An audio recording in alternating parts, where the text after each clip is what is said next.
This channel does not promote any violent, harmful, or illegal activities. All content provided by this channel is meant for an educational purpose only. কলকাতার এই ভয়াবহ অগ্নিকাণ্ডের দিকে আমরা নজর রাখবো, কারণ মেছুয়া বাজারের হোটেলে ভয়াবহ অগ্নিকাণ্ড। মৃত 14, মৃতদের মধ্যে দুটি শিশুও রয়েছে। আগুন থেকে বাঁচতে কার্নিশ থেকে ঝাঁপ দেন হোটেলের একজন কর্মী, ঘটনাস্থলে মৃত্যু হয় তার। বাকি 13 জনের দেহ উদ্ধার হোটেল থেকে। আরও একবার জানিয়ে দিই, কলকাতায় ভয়াবহ অগ্নিকাণ্ডের ছবি দেখছেন মেছুয়া বাজারের হোটেল, সেখানে ভয়াবহ অগ্নিকাণ্ড, মৃত 14, মৃতদের মধ্যে দুটি শিশুও রয়েছে। আগুন থেকে বাঁচতে কার্নিশ থেকে হোটেলের একজন কর্মী ঝাঁপ দেন, ঘটনাস্থলে মৃত্যু হয় তার। বাকি 13 জনের দেহ উদ্ধার হোটেল থেকে। UEM Jaipur is a perfect target for prospective students aspiring for good jobs, good education with future-ready skills. মহানগরে প্রাণঘাতী আগুন, মৃত্যু মিছিল। আবাসিকদের উদ্ধার কাজে দেরি হওয়াতেই কি এতগুলো মৃত্যু, প্রশ্ন উঠছে। কারণ কার্নিশ থেকে একজন ঝাঁপ দেন, কেন তড়িঘড়ি আটকে পড়াদের উদ্ধার করা সম্ভব হলো না? এই প্রশ্নও সামনে আসছে। ফের প্রাণঘাতী আগুনের ছবি।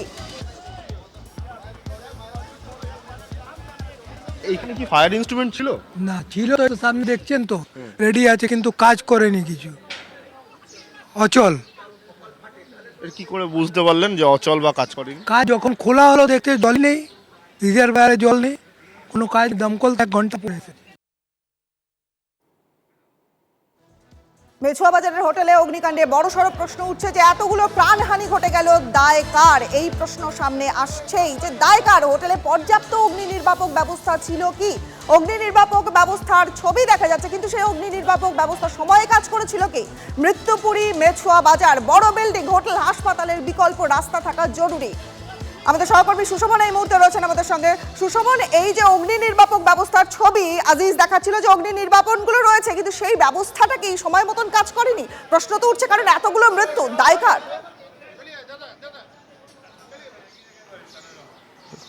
দেখো, স্বাভাবিকভাবে একেবারে এই প্রশ্নই ওঠে এবং তোমাকে দেখাবো যে অগ্নি নির্বাপন ব্যবস্থার যে পাইপলাইন, সেই পাইপলাইন এখানে রয়েছে। আর স্থানীয় যারা রয়েছে তাদের সঙ্গে একটু কথা বলার প্রথমে চেষ্টা করি।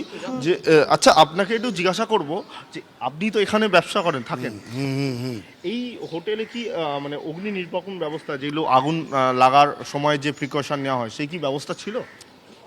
না, আগুন তো এই কিচেনের দিকে লেগেছিল। না, এইখানে কি ওই আগুন নেভানোর জন্য যে ফায়ার এক্সটিংগুইশার ওগুলো ছিল? না না না দাদা, ওই ছিল না, ওরকম কোনো হোটেলে বন্দোবস্ত ছিল না।